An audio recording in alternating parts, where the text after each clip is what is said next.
preamble says that the nations are equal, whether they are small or big. Are we equal in the permanent seats?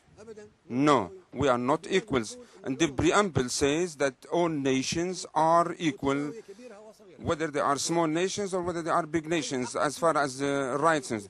Do we have the rights of the veto? Are we equals? The preamble says that we are equals in our rights, whether we are big or small. This is what is stated in the Nations, and this is what we have agreed in the preamble. So the veto is against the charter. The permanent streets are against the charter.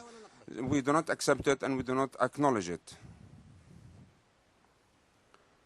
Neither do we recognize it.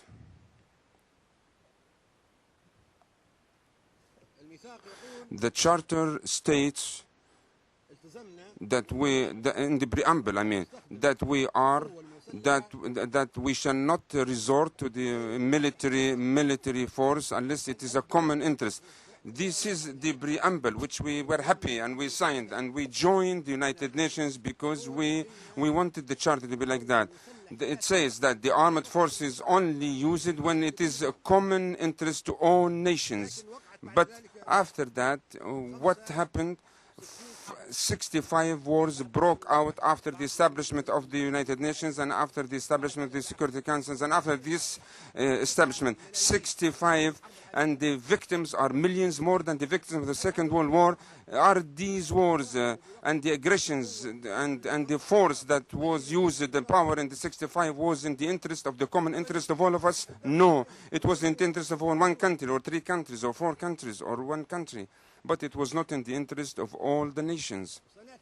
And we shall come and discuss about the wars, whether these wars broke out was in the interest of 1 country or were in the whole nations. This is in full contradictions and full intervention of the United Nations charters, and we signed that. And unless we do things in the Charter of the United Nations according which we agreed, otherwise we don't speak diplomatically, we are not afraid, we are not coveting, and we were not being nice to anybody. Now we are talking about the future of the... There is no hypocrisy, no diplomacy, because it is a decisive and important vital matter.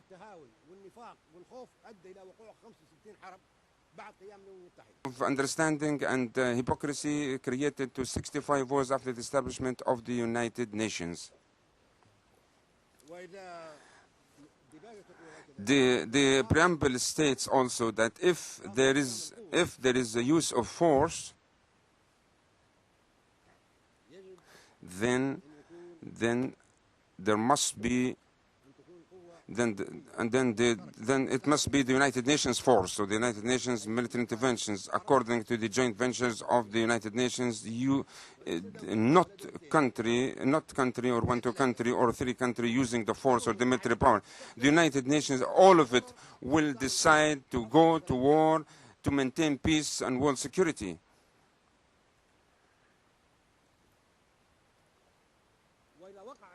And if there is any aggression by 1 country against another after the 45, after the establishment of this United Nations, if there is any aggression against any country, the United Nations altogether should deter and stop this aggression, and should check this aggression. If a country, any country, Libya for instance, makes an attack against France or aggression against France, then the whole United Nations should check the Libyan aggression against France, because France is a member state, independent state in the United General Assembly, that is a sovereign country, a member state of the United Nations, and all of us that we have to protect the sovereignty of all nations collectively.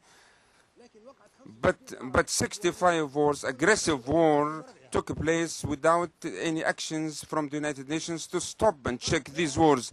And 8 fierce big wars, and victims of these wars amount to millions.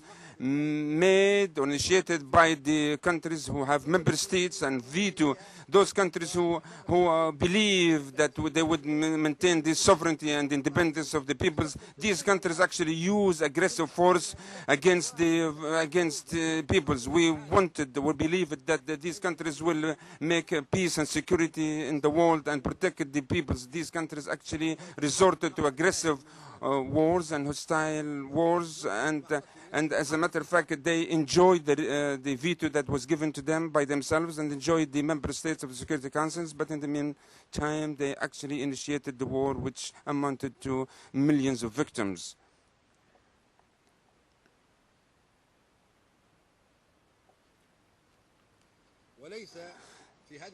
So in this charter, there is nothing that the United Nations will interfere in which will be the pure business of the internal affairs. I mean the government. It is the internal affairs of a certain government.